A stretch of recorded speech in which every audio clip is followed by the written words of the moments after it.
Ever wonder how something as, well, seemingly straightforward as a tax on goods coming into the country could actually send ripples throughout our entire economy? Yeah, and even change what you end up paying at the store. Exactly. It sounds simple, but the potential reach is surprisingly broad. So, let's dive deep. Let's do it. Today, we're tackling a really significant topic that's been making headlines: Trump tariffs. That's right. We've been looking at a really informative discussion that breaks down the nuts and bolts of these tariffs, Mm-hmm. what exactly they are, what they could mean for everyday folks, and some of the potential domino effects we might see. Okay, so our goal today for you tuning in is really to cut through the jargon Yeah, cut through the complexity. and really grasp at the core ideas behind these proposals and how they could play out, in the real world. Affecting things like the price tags you see and the job market. Okay, so let's unpack this from the very beginning then. What is a tariff in, like, plain language? Well, at its heart, it's basically a tax applied to goods that are brought into our country from other countries. Right, Think of it as making those imported items just a bit more expensive. got it. And one of the central points in our source material is that former President Trump has advocated for a pretty sweeping measure. Yeah, a flat 10% tariff on all foreign imports. That's a key part of the proposal we're looking at. Okay.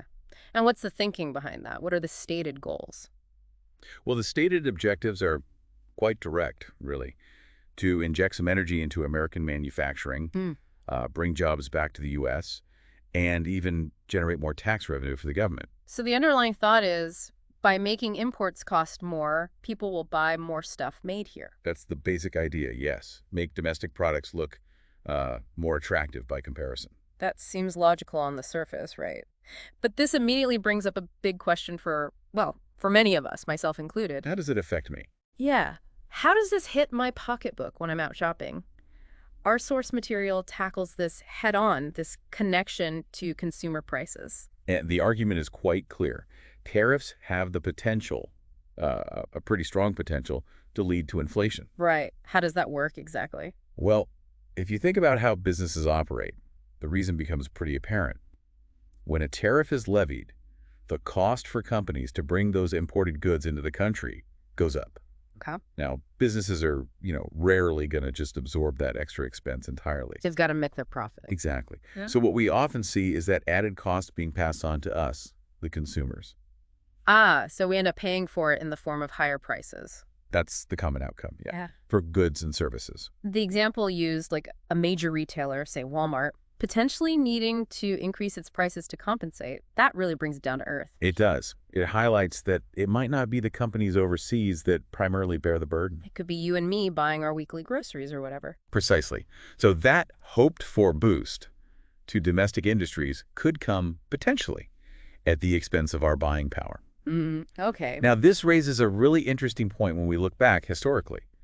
The role of tariffs and government revenue. Oh, You might actually be surprised to learn that tariffs were once a primary way the U.S. federal government funded its operations.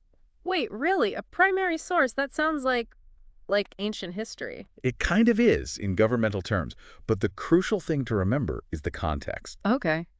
This was a time when the government was much, much smaller.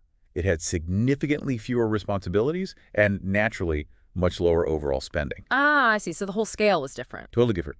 Our source material highlights that while, yes, a 10% tariff across the board could generate substantial revenue today, How much are we talking? around $400 billion annually, Yes. according to some estimates, which sounds like a huge number. It does. And it is. But it represents a much smaller slice of the total tax revenue pie today. Just because the pie itself is so much bigger now.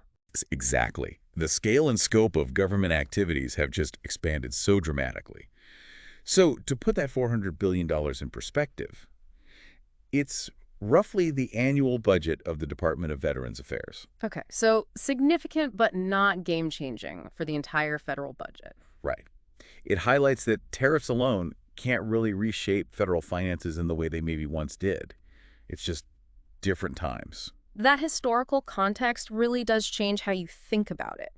Makes it clear they aren't the sort of financial silver bullet they might once have been perceived as. Mm-hmm. Okay, now let's get back to that primary goal you mentioned, giving a boost to American manufacturing. Right. The idea is if imported goods become more expensive, we'll naturally buy more things made here at home. So the incentive mechanism. And we even heard the example, I think you mentioned Toyota, potentially shifting some production to the U.S. to avoid paying those tariffs. That's a perfect illustration of one potential reaction from businesses, yeah. When faced with a tariff, a company essentially has a few options. Like what? Well, they can absorb the added cost, though that hurts their margins. They can pass it on to their customers, which we just talked about. Right, inflation. Or they can try to find ways to avoid the tariff altogether, like relocating production. Okay. And this seems like a big... But our source material also brings up the challenge of global competition. A very real challenge. Can the U.S. truly compete across all sectors with countries where labor costs are, well, significantly lower? That seems key. What kind of difference are we talking about? Well, when we talk about lower labor costs, we're often looking at countries where wages and benefits are, a fraction of what they are in the U.S. And it's not just the hourly wage, is it? No, absolutely not. It encompasses the entire cost of employing someone: healthcare, Social Security contributions, regulations, all of it. So a 10% tariff might not actually be enough to bridge that kind of gap, especially in industries that use a lot of labor. That's the question. It might not be sufficient to overcome such a significant cost differential in certain sectors. Yeah. That's the core tension then, isn't it? Mm.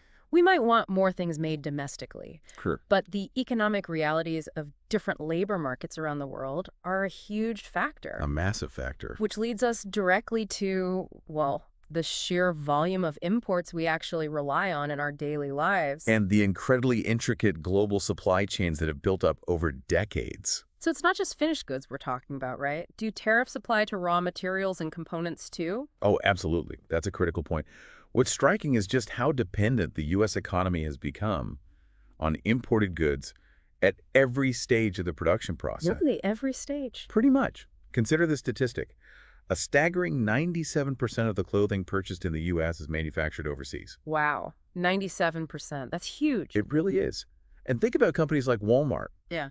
Their whole business model, or a big part of it, is built on the efficiency of these international supply chains. Right, getting things cheaply from overseas. Exactly. So suddenly imposing a 10% tax on basically everything coming in could really disrupt these established systems. How so? Well, it could potentially lead to shortages or delays in getting certain goods. Think about the smartphone in your pocket. Okay. Its components likely come from dozens of different countries.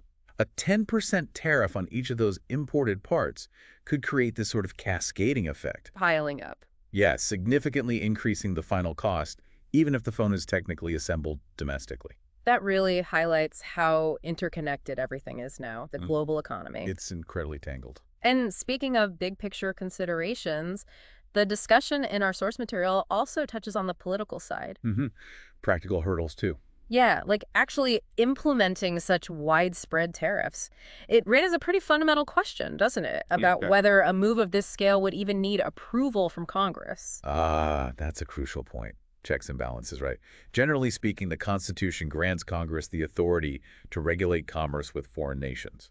So doing it without them could be tricky. It could certainly lead to legal challenges, yeah. And a big debate over the powers of the executive versus the legislative branches in setting trade policy. Interesting. And our source also, quite astutely, I think, points out that the specifics of Trump's tariff proposals could very well change over time. Oh, why is that? Well, they could be influenced by all sorts of factors about political winds, how the economy reacts, negotiations. Mm. It might not end up being that flat 10% across the board. Which makes sense, I guess. Things change. Politics is fluid. Very. And it's also important to remember, as the source notes, that while there is support for tariffs within the Republican Party, It's not universal. exactly, it's not a universally held position. There are different philosophies, different approaches when it comes to trade and managing the economy, even within the same party. So that internal debate adds another layer of uncertainty. Indeed. Uncertainty about the likelihood and maybe the eventual form that any potential tariffs might take. Okay. Now, let's bring this back around maybe to the listener again. As a consumer. Yeah, in your role as a consumer, Wow. even if the stated goal is to encourage buying American-made products, what happens if those domestic products are just way more expensive? Right. Or maybe don't offer a noticeably better quality for the extra price. Exactly. That's where the dynamics of consumer choice and the market really come into play, isn't it? Absolutely. Our source emphasizes that, look, many of us prioritize a combination of things when we shop. Affordability is usually a big one. Variety, too. So if that, I don't know, widget made in America costs twice as much as the imported one, and it basically does the same job. A significant number of people, probably most people, might still opt for the more budget-friendly option, especially if money's tight. Yeah, that seems realistic. So while tariffs are intended to incentivize buying American, their actual effectiveness will depend heavily on how consumers like you and me actually behave in response to those price changes. Are people willing or even able to pay a premium for domestic goods? That's a critical question. And can American manufacturers actually scale up their production quickly and offer competitive products across a whole range of industries? Another big question. Think about trying to hire someone to, say, sew a shirt in the U.S.